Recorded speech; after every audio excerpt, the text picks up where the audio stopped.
વિશ્વ વિરાસત સ્થળ ધોળાવીરા નજીક આવેલા ભજંડા દાદાના સ્થાનકે પ્રથમવાર ઇન્ટરનેશનલ કાઇટ ફેસ્ટિવલનું આયોજન કરવામાં આવ્યું હતું। ખુલ્લા આકાશ અને અનુકૂળ પવનની ગતિ વચ્ચે યોજાયેલા આ કાઇટ ફેસ્ટિવલમાં ભારતના વિવિધ રાજ્યો ઉપરાંત વિશ્વના 18 દેશોના પતંગબાજોએ ભાગ લીધો હતો।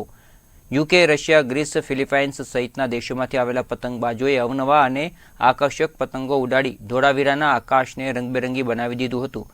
ભુંજડા દાદાના ડુંગરે યોજાયેલા અનોખા ઉત્સવને લઈને સ્થાનિક લોકોમાં પણ ખાસો ઉત્સાહ જોવા મળ્યો હતો। પવનની સારી ગતિને કારણે પતંગ ઉડાડવાની મજા બમણી થઈ હતી અને પ્રાકૃતિક નજારાઓ વચ્ચે પતંગબાજોએ પોતાની કળા પ્રદર્શિત કરી હતી। કચ્છની ધરતી, ખુલ્લું આકાશ અને આસપાસ ફેલાયેલા ઐતિહાસિક અને પ્રાકૃતિક દ્રશ્યો વચ્ચે પતંગબાજીનો અનુભવ સૌ માટે યાદગાર બની રહ્યો હતો। કચ્છની ધરામાં ધોળાવીરા મધ્યે પતંગ ઉત્સવનો પ્રારંભ કરવામાં આવ્યો।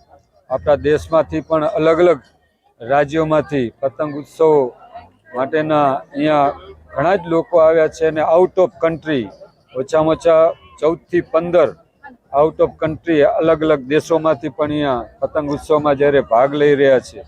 મિત્રો, આ ઉત્સવ પૂરતું નહીં, પરંતુ આપણી ભારતીય સંસ્કૃતિને ટકાવવાનું ભગીરથ કામ જ્યારે રાજ્ય સરકાર અને કેન્દ્ર સરકાર કરી રહી છે, ત્યારે આપણે સૌ સાથે મળીને આ ઉત્સવને ઉમંગથી ઉજવવો જોઈએ।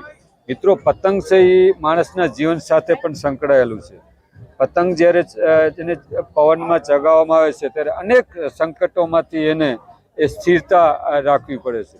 મિત્રો, પતંગની દોરી કોના હાથમાં છે એમ એ જ પતંગ લાંબા સમય સુધી ટકી રહેતું છે। એવી જ રીતે આપણા ભારત દેશનું પણ પ્રતિનિધિત્વ જ્યારે નરેન્દ્રભાઈ મોદી સાહેબ પ્રધાનમંત્રી તરીકે કરી રહ્યા છે, એટલે પ્રબળ નેતૃત્વમાં ભારતની દોરી જ્યાં સુધી હાથમાં છે ત્યાં સુધી અલગ અલગ દેશોના જે પતંગરૂપી જે આ પતંગને કાપવાની કોશિશ કરી રહ્યા છે એ ક્યારે પણ સફળ નહીં થાય, કેમ કે આપણું પ્રતિનિધિત્વ પ્રબળ હાથમાં છે, આપણા નરેન્દ્રભાઈ મોદી સાહેબના હાથમાં છે। ત્યાં સુધી આ દેશ પ્રગતિ હર હંમેશ કરતું રહેશે।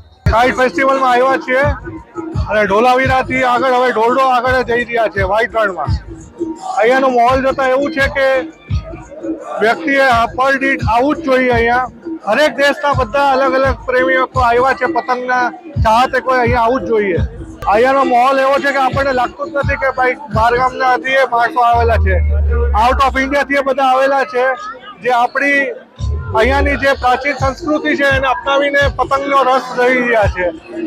તો નિવેદન છે કે આવતા વર્ષે જે નથી આવ્યા એ ખાસ અહીંયા પધારે।